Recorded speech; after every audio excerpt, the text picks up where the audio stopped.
Bapa, kami mengucap syukur untuk hari ini yang Tuhan sudah jadikan untuk kami, supaya kami lebih lagi sungguh-sungguh dan mendekat kepada Tuhan. Dan biarlah hidup kami ini kami jalani dengan iman kami, bukan karena kami melihat. Dalam nama Tuhan Yesus mengurapi setiap kami. Haleluya. Amin.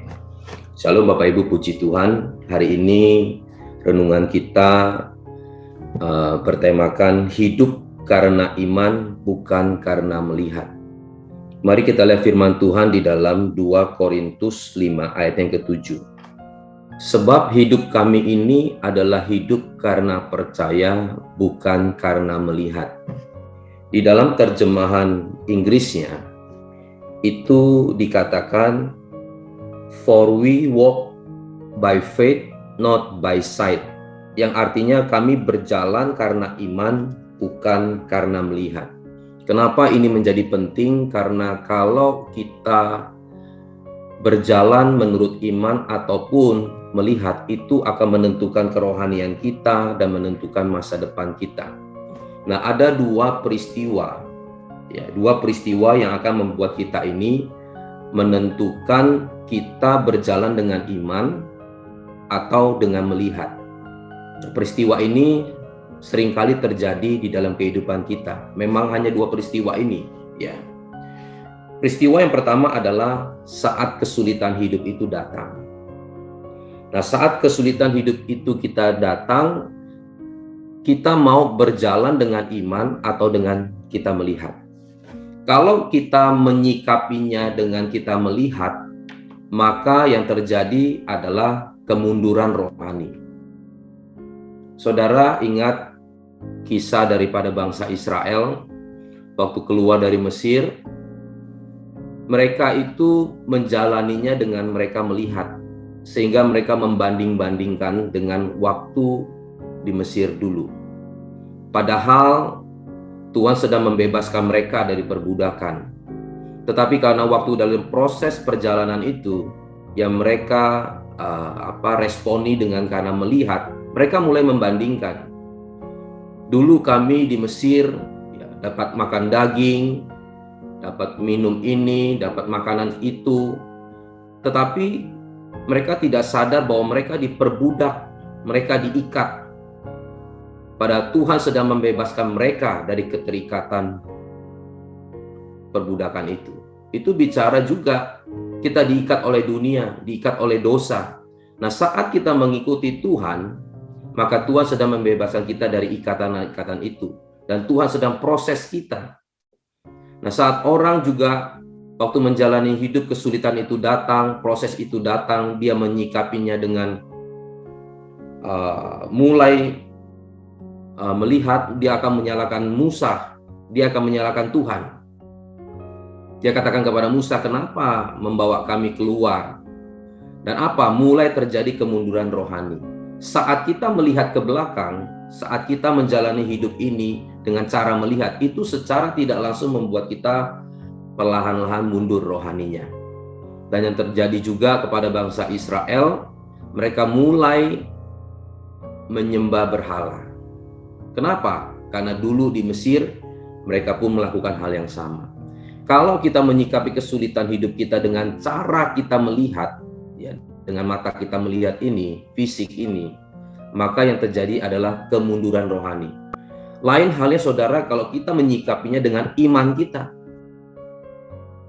Iman adalah dasar dari segala sesuatu yang belum kelihatan. Tuhan menjanjikan ada visi di depan, tanah Kanaan, tanah perjanjian. Nah, kalau itu mereka jalani dengan iman mereka, meskipun belum melihat, tapi iman sudah berjalan di depan, mereka akan muncul pengharapan. Mereka tahu di sana pun ada susu dan madu. Mereka mulai kuat. Mereka di padang gurun bisa lemah, mereka bisa kesulitan memang, ya, ada prosesnya. Tapi mereka selalu pegang janji Tuhan sehingga ada pengharapan. Nah, saudara, pengharapan itu seperti kalau kita datang ke dokter. Saudara, kalau kita lagi sakit, ya, kita waktu mau ke dokter aja kita sudah mulai enakan. Waktu nama kita dipanggil saat antrian itu sampai, kita ketemu dokter lebih enak lagi. Begitu dokternya ngomong ini sakitnya sakit biasa, gampang disembuhkan, wah kita sudah terasa sembuh tuh. Bahkan ada orang yang baru masuk di kliniknya ya, cium bau klinik ya, bau klinik itu bau apa ya, bau seperti karbol gitu kan, itu sudah terasa nyaman, padahal belum dikasih obat. Itu membuktikan bahwa kalau ada pengharapan kita jadi kuat, padahal belum minum obatnya. Nah, apalagi dengan Tuhan. Kenapa kita tidak percaya janji Tuhan? Sedangkan manusia, dokter saja belum berkata lalu dia mulai menyampaikan ini dan itu, kita sudah mulai nyaman. Tapi kalau Tuhan ngomong pencobaan yang kamu alami adalah pencobaan biasa, tidak akan melampaui kekuatanmu. Nah, kenapa kita tidak tangkap itu dan memberikan kekuatan kepada kita, pengharapan kepada kita? Lalu saudara, kalau kita berjalan dengan iman, maka yang muncul adalah mengucap syukur. Kita mulai bisa melihat apa yang sedang Tuhan kerjakan dan nanti yang Tuhan akan kerjakan. Apa yang Tuhan sudah kerjakan kepada bangsa Israel. Nah, kalau kita bicara kebutuhan kita apa? Kebutuhan kita yang paling pokok itu adalah sandang, pangan, papan. Waktu bangsa Israel itu siang hari, mereka itu kepanasan, ada tiang awan. Waktu mereka kedinginan di malam hari, ada namanya tiang api. Itu bicara tentang papan rumah. Waktu mereka lapar, Tuhan berikan roti. Waktu mereka ingin makan daging, Tuhan kasih daging. Itu bicara tentang pangan, dicukupkan Tuhan. Kasut mereka tidak rusak, itu bicara tentang sandang. Sandang, pangan, papan, Tuhan cukupi. Hari ini pun kalau kita mau mengucap syukur, saya rasa ketiga hal ini Tuhan cukupkan. Mungkin ada kurang sedikit, tetapi tidak membuat kita ini akhirnya mati, membuat kita susah. Tetap ada tempat tinggal meskipun kos, tetap bisa makan meskipun itu tidak seenak yang kita pikirkan, tapi kita tetap bisa hidup. Itu bukti pemeliharaan Tuhan. Nah, yang kedua saudara, yaitu kenyamanan hidup. Rupanya saudara, bukan hanya kesulitan hidup saja yang bisa membuat kita jauh dari Tuhan, tetapi kenyamanan hidup pun itu bisa membuat kita jauh dari Tuhan. Ya, bisa membuat kita jauh dari Tuhan. Dengan apa? Begitu dia ditolong Tuhan, dia disembuhkan, dia mulai diberkati, dia merasa bahwa ini kekuatan dia, ini karena dia, mulai dia mundur rohaninya, mundur pelan-pelan, akhirnya mulai menikmati hidupnya. Ya. Bahkan saudara, mohon maaf kalau ada orang merasa bahwa apa yang dia lakukan, yang dia punya sekarang ini karena dia, bukan karena Tuhan. Karena dia melihat ya, ini wah, ini punya dia nih. Maka yang terjadi saudara, dia mulai arogan. Dia mulai sombong.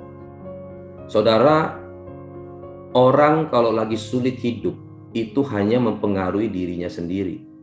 Dia mundur, dia mengeluhkan, dia mulai segalanya. Tetapi kalau orang punya uang, punya segalanya ini, dia bukan hanya untuk dirinya sendiri, tapi dengan uang segalanya ini, kuasanya ini, dia bisa mempengaruhi banyak orang. Menurut saya ini lebih celaka, ini lebih bahaya. Dengan uang dia mulai membeli orang. Dengan uang dia mulai mempengaruhi, dia mulai mengatur sesuatu untuk melakukan apa agendanya. Nah, ini bahaya. Makanya ada pepatah mengatakan, kalau kita mau tahu orang itu seperti apa, kasih aja kekuasaan, kasih aja kekayaan. Nah, terkadang Tuhan juga titipkan sesuatu kepada kita, itu juga sebagai ujian. Nah, saudara, saya mau kasih sedikit gambaran bahwa kalau yang kita punya ini adalah titipan Tuhan. Ya, jangan kita merasa bahwa ini semuanya punya kita, karena itu akan mempengaruhi kerohanian kita. Seperti seorang sopir, dia pergi dengan bosnya di belakang. Ya, dia kalau bawa mobil, dia tahu itu titipan atau itu mobil bosnya, bukan punya dia. Dia akan bawa dengan baik, dia akan bukakan bosnya pintu, dan dia akan jaga baik itu mobil. Dan dia akan rendah hati karena dia tahu ini sopir, kita ini sopir, ya, bukan yang punya mobil. Dan waktu bosnya turun pun dia tahu dia sopir. Dan dia akan jaga baik. Dia nggak perlu buka kaca menunjukkan kepada orang, dada-dada dia bawa mobil mewah gitu ya. Lalu turun, Padahal bukan jas, itu baju safari. Baju safari itu baju sopir. Iya, dia merasa bahwa ini punya saya nih, belaga punya saya. Nah, itu akan mempengaruhi dia. Tetapi kalau dia tahu sadar ini mobil punya tuannya, dia akan jaga baik. Tetapi ada yang lebih celaka lagi, saudara, saat ada bosnya pun dia merasa bahwa dia itu yang punya mobil. Dia bersikap ya tidak baik, tidak rendah hati, apalagi saat bosnya nggak ada. Nah, ini adalah gambaran-gambaran kalau kenyamanan hidup, apa yang dia lihat itu mempengaruhi kerohaniannya. Tetapi beda dengan orang yang berjalan dengan iman. Dia tahu segala sesuatu ini datangnya dari Tuhan, apa yang dia punya ini adalah semua titipan. Saat nanti dia pergi pun tidak ada satu helai benang pun dia ambil. Mari kita tunduk kepala, kita berdoa. Bapa di dalam surga, ajar kami untuk selalu berjalan dengan iman kami, bukan karena kami melihat. Dengan kami berjalan dengan melihat, maka kami akan terus melihat kesulitan hidup kami, dan kami terus akan mengeluh. Dan juga saat kami diberkati, saat kami nyaman di dalam kehidupan kami pun tidak sadar bahwa ini datangnya dari Tuhan. Sehingga kami harus terus berjalan dengan iman kami, sehingga kami tetap kuat, punya pengharapan, dan tetap mengucap syukur. Dan kami tahu semua yang kami punya ini adalah milik Tuhan. Terima kasih Bapa, dan juga kami mau berdoa untuk setiap orang yang hadir yang melihat acara ini. Jikalau sedang mengalami masalah, taruh tangan di dada, dan juga pada bagian yang sakit, percayalah Tuhan akan menolong, Tuhan akan menyembuhkan, Tuhan akan memulihkan. Apapun penyakit dan persoalanmu, percayalah pemeliharaan Tuhan senantiasa ada di dalam kehidupan kita. Haleluya, dalam nama Yesus, amin. Bapak Ibu yang masih memerlukan doa dan konseling bisa menghubungi nomor yang tertera. Tuhan Yesus memberkati.